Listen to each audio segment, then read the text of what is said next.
All right, we're going to get started here. Welcome, everyone, to the All About Nothing podcast, kind of daily show. I am Barrett Gruber, host of the All About Nothing podcast. With me not is Bill Kimler, who usually hosts this particular program with me.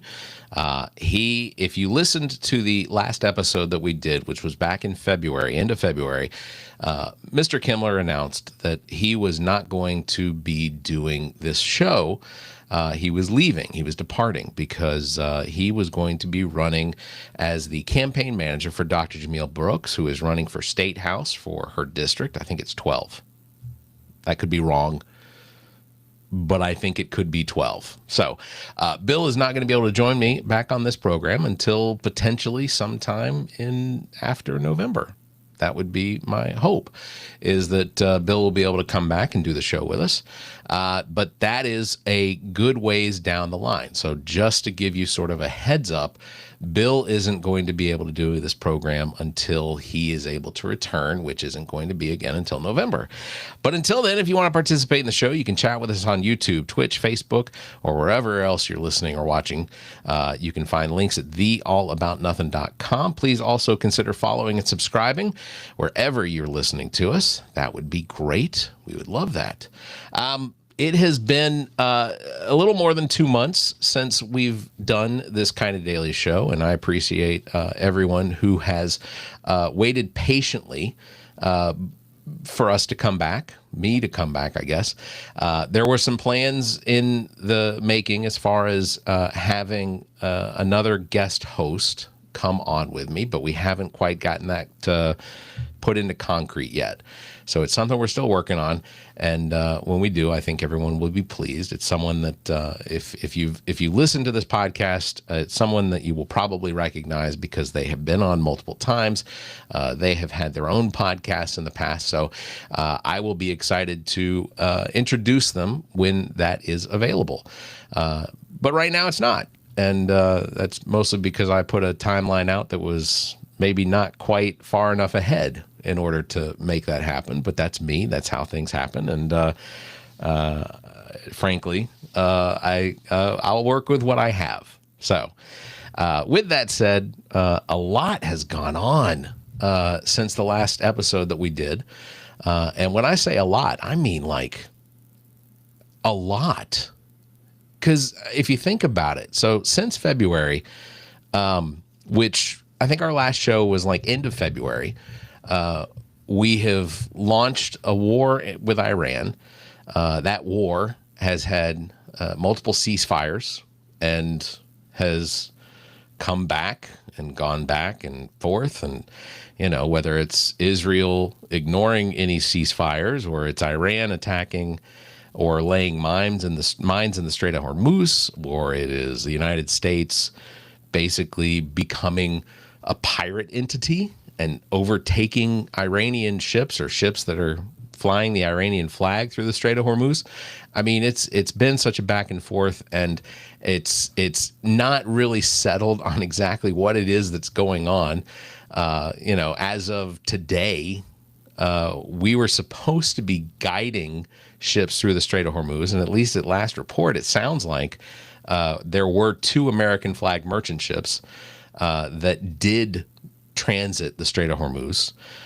President Donald Trump did announce Project Freedom, a U.S. naval operation to escort commercial vessels through the Strait of Hormuz, warning that any interference will have to be dealt with forcefully. Partially closed since February 28, the Strait of Hormuz has created a global energy crisis as oil and liquid natural gas shipments stalled, prompting the United States to intervene. Despite claims from Iranian state media that the Islamic Revolutionary Guard Corps hit a U.S. warship, Central Command denied any strikes. The U.S. supports the mission with destroyers and over 100 aircraft.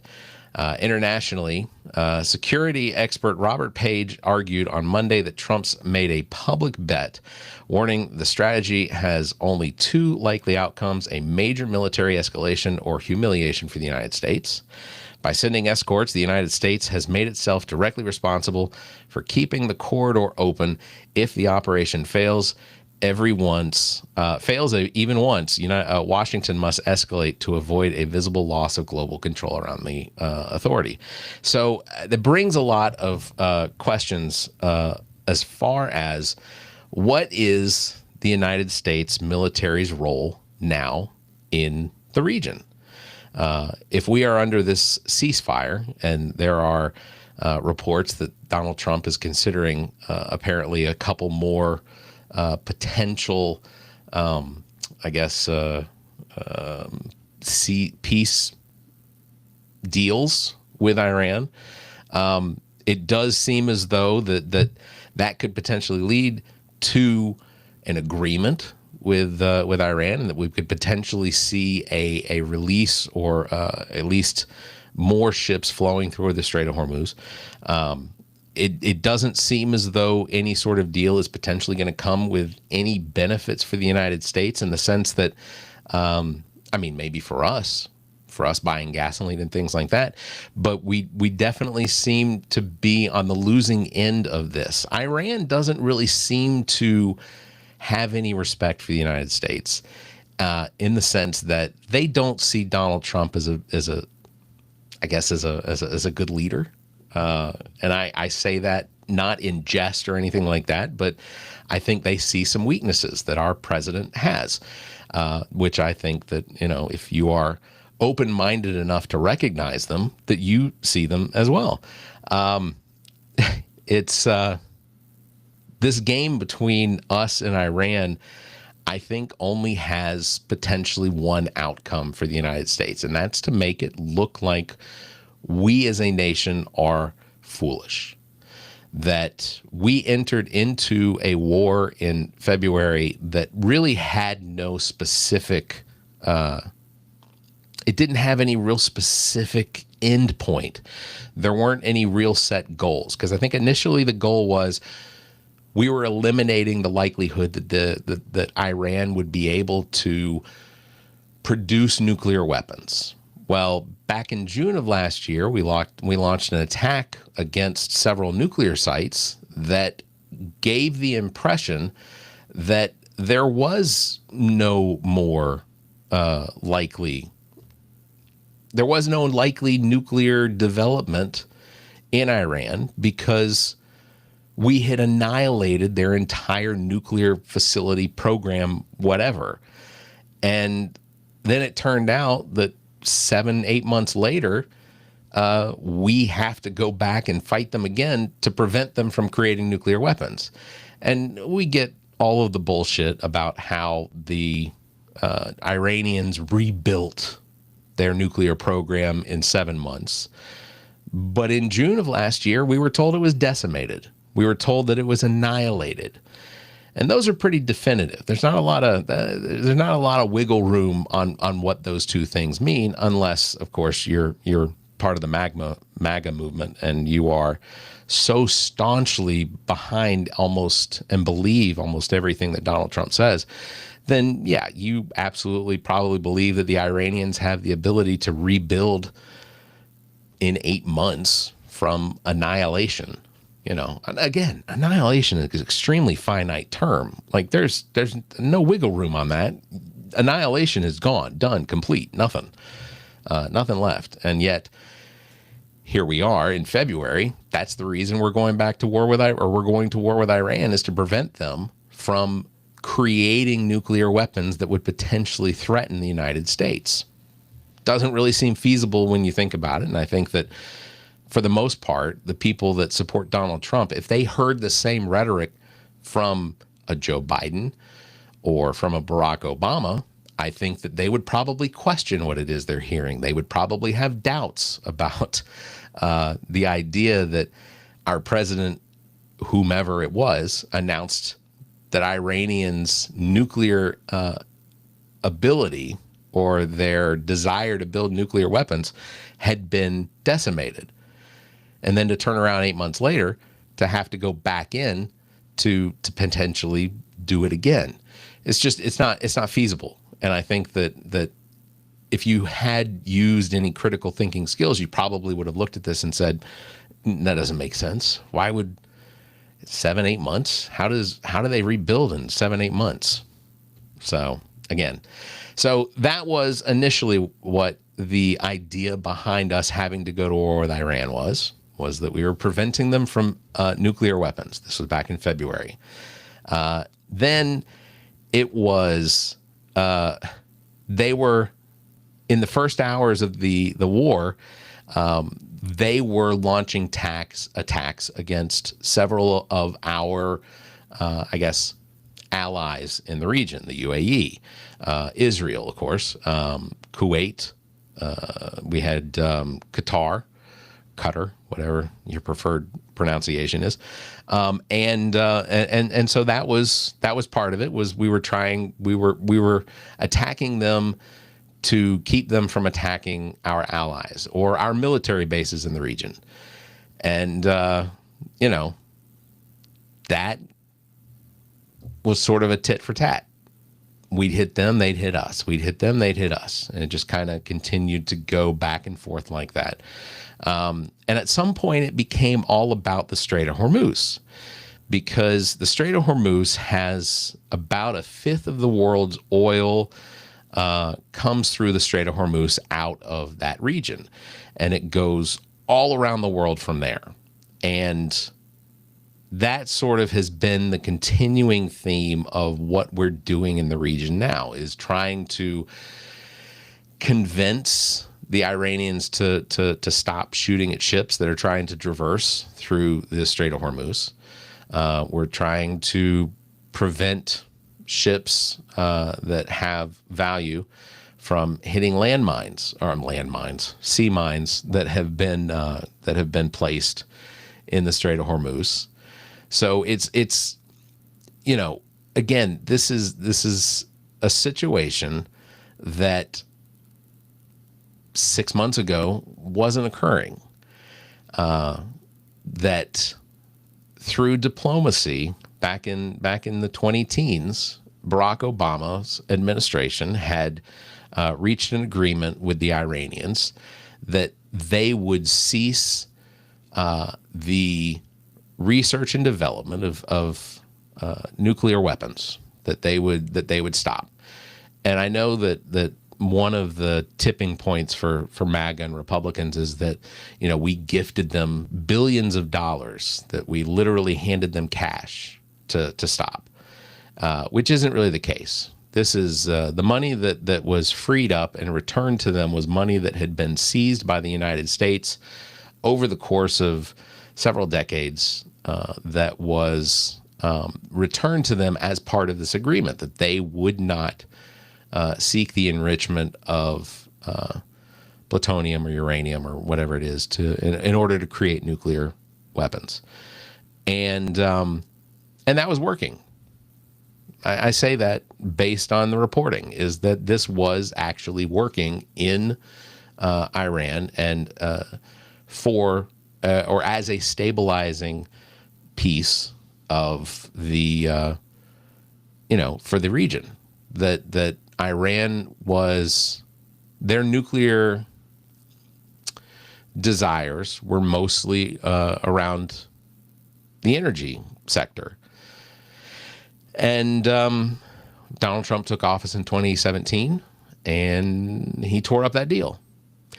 And almost immediately, Iran had the justification at that point to start enriching their plutonium or uranium or whatever, so that they could potentially produce nuclear weapons to defend themselves or to antagonize the region.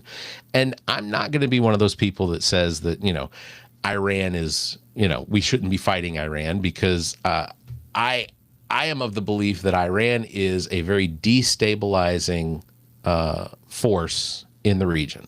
Iran is responsible for terrorist states and organizations like Hezbollah and Hamas. These are terrorist organizations. And I will not say that it's a good thing that Iran has the ability to fund these terrorist organizations. It absolutely isn't. And I recognize that there are things that occur in that region because Iran is funding them. So, is Iran's government good? No, no. During the protests that occurred last year, there are estimates that there were potentially 30,000 people that were murdered during those protests. Now, I don't know if that number is accurate. I only know that is a estimation of the possibility of the number of people that were killed in Iran during those protests. So Iran's government is not good. Their people are potentially being slaughtered by a government that sees any uprising as being against the government, state, whatnot, is not good. It's not. Is it the responsibility of the United States to launch a war against a country? I don't feel like that's necessary. But okay, I am not anyone with any military background. I have never served. I don't even have one of these I'd have served but stories. It's not me. I don't have it. It's just not, it's not me. And I have the utmost respect for all of our veterans, all of our service members, everyone that is sacrificing their potential lives, their time. That sacrifice means a lot. And so absolutely, I have appreciation for our veterans and active military. I don't like seeing them put into harm's way in order to boost the ego of a president who does continue to appear to be on, mental decline. He does seem to be struggling a lot lately. And we can get into that in future episodes, but I'll just say that based on my experience with people that have suffered from dementia, Donald Trump, in my opinion, again, not medical opinion, I don't have any degrees or hours of any sort of research medically. I don't have a medical background, anything like that, to say definitively. But a lot of the behaviors that I see in Donald Trump, especially lately, within the last 6 months, to me, appear to be of someone who is sunsetting. It is someone who is continuing to degrade. And you'll see a lot of experts. You'll see a lot of people on, I'm going to take out the word experts. Don't go with the word experts. But there are a lot of people in social media who claim to have experience, or either professionally or personally, with dementia, that absolutely do recognize some of the things and behaviors with Donald Trump that do look like frontal temporal dementia. And that, coupled with his just megalomaniac narcissism, continue to come through almost daily. What we're seeing in a lot of what he does, including, people, if Joe Biden legitimately fell asleep in front of cameras the same way that Donald Trump does, the right would be flipping out. The right would be calling for the 25th Amendment. The right would be calling for impeachment. And you have to remember, the last 2 years of Joe Biden's term, the House was in control by Republicans and the Senate was in control by Republicans. They absolutely had the power to impeach him. They couldn't convict him. I cannot imagine that they would have had the votes to convict him in the Senate, but they could have impeached him, and they didn't. And I think that's something that a lot of people that look at all of this, they don't recognize some of the obvious that went on during Biden's last 2 years in office. They could have impeached him. The Republicans didn't impeach him. Were there, I think there was at least one or two times that they did try and bring about articles of impeachment, but I don't think it didn't even make it on the floor. There wasn't even a vote. So just remember that. But Donald Trump is clearly going through some severe health issues. This weekend alone, we got a report that he went to West Palm Beach to go to a dentist. I'm just gonna acknowledge something. Donald Trump doesn't have any real teeth left. Now, that doesn't mean he shouldn't go to a dentist. He should absolutely continue to go to a dentist. But would this be the one time in history where we had a president that could not see the White House dentist? Like, there's a dentist at the White House. There's an orthopedist or orthodontist or ortho whatever at the White House. Like, we have that staff. It's part of the White House staff. So why would Donald Trump have to travel to West Palm Beach in order to get a dental cleaning or a dental checkup or something like that? And there's never any real transparency when it comes to what goes on in his schedule that really gives us enough information for there not to be more questions. So Donald Trump having to travel to West Palm Beach in order to go see a dentist leaves a lot of questions. And then when you have Representative Nancy Mace, who's running for governor here in South Carolina, when you have her saying to pray for the president, raises questions. You have others in the administration that are acknowledging through tweets and things like that the president is, to pray for the president. And you know what? Thoughts and prayers, whatever. But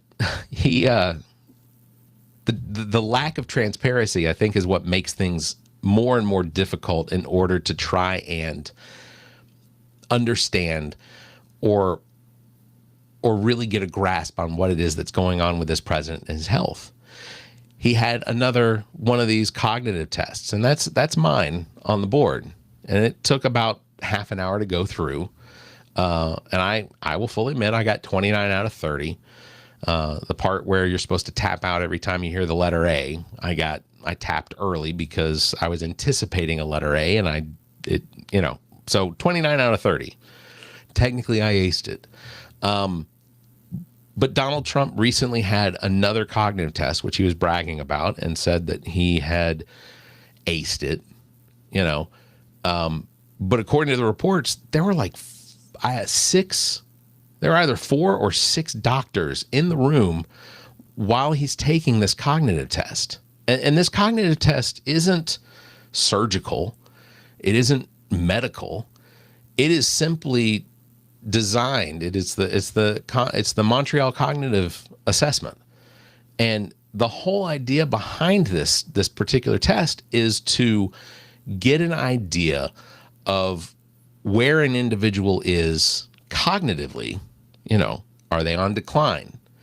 And that's the whole point of this test, is to get an idea of if their cognitive abilities are declining. So why would you give a president who claims to have no cognitive decline the same Montreal test multiple times in a year? Because he had it 2 or 3 times last year, and then he just recently had it again. That in itself leaves a lot of questions. And lately, with this White House Correspondents' Dinner, I don't want to say it was an attempted assassination, because the likelihood of this alleged assassin of actually making it all the way to the president was highly unlikely. He had a manifesto, apparently, that designated a lot of the people in the administration, maybe even just particularly one, as being, disgusting pedophiles and things like that. And, whether that's true or not, I don't know. But it is obviously, there's so many questions, and it's opened up a lot of doors back to July of 2024, when the then candidate Trump was involved in an assassination attempt that did kill two individuals. Well, one for sure. I've heard a second one for some reason. I think I've heard people mention a second one, but I don't remember. I'd have to go back and look at that. But I know that the father and husband, who was a firefighter, that he did lose his life. He was in the stands and he was trying to protect his family, and he did take a round that did end his life, and that's awful. But because of this latest assassination attempt, I say with, air quotes, because of that, it's had a lot of even right-wing conservative pundits and podcasters and things like that go back and sort of do a reassessment of what occurred in July of 2024. And they are questioning some of the things that should be questioned. The fact that, I said it before, Donald Trump is a malignant narcissist. His brain does not operate the same as most people, in the sense that there's no sense of empathy. He has zero empathy for anyone but himself. He has no ability to be sympathetic for anyone but himself. And it's absolutely a fact. For anyone that looks at this president and says, no, he cares about people and things like that. He doesn't. And you are absolutely fooling yourself if you think that you stroll up on his front door begging for food or aid or shelter, you're going to get turned away. He does not give any bit of care for anyone but himself. I can't even firmly say that he would take care of his own family if they asked for it. Really, I can't. And, as sad as that is, he is a malignant narcissist, and coupled with the dementia. But the thing about the malignant narcissism is the fact that Donald Trump doesn't speak about that Butler, Pennsylvania event. He does not speak on it. The last time that he actually specifically called it by name, or the event, was during the Republican National Convention in 2024 before his election. And what he said was, this is the last time I'm ever going to talk about this. And you don't think that a guy who took a bullet near his ear and survived isn't going to stand up and be like, I'm the guy that took, my life was almost lost. Like, he's not going to talk about that. If it actually happened the way it is reported to have happened, Donald Trump would talk about it every single day. He would talk and talk. He would tweet about it. He would truth about it. He would be in front of the press about it every single day, because that's who he is. That's where his brain is at. He is a malignant narcissist. He can't help it. But because that event, to some people, may not have happened the way that it's been reported that it happened, it is entirely possible that we don't have all the information. And the fact that there has not been an actual open and closed investigation into what happened, I would bet that most people can't even remember the name of the assailant. I would bet that most people couldn't even remember how old he is. But the fact that we don't have an actual investigation into what happened, I think, in my head, really opens up a lot of questions. And apparently, there's a lot of people on the right that are having a hard time understanding why this president didn't have as much control as he has over the Department of Justice and the FBI, why they haven't done a thorough investigation into what actually happened. So we're going to talk a lot about more of this. The All About Nothing podcast kind of daily show is back. Again, Bill Kimmler unable to be on the show until maybe sometime in November because he is running the campaign for Dr. Jamil Brooks, who is running for State House out of the Greenwood County area. Again, I think it's District 12. But make sure to go check out Bill Kimmler and Dr. Jamil Brooks. Of course, Bill Kimmler and Dr. Jamil Brooks host Black, White, and Blue in the South, which is available every other Wednesday from the Big Media Podcast Network, which you can hear anywhere you listen to podcasts as well. The All About Nothing podcast. You can make sure to follow us and subscribe wherever you listen, whether it's YouTube or Apple or Spotify or whatever. So please make sure to do it. That is going to wrap it up for this episode. Big thanks to everybody for watching. Thanks for listening. Don't forget, you can follow me at Barrett Kruger across all of social media. Thanks for liking and hitting that bell. And if you can, give us a 5-star review and leave a comment wherever you're listening. Until next time, you all stay safe, be kind, and keep your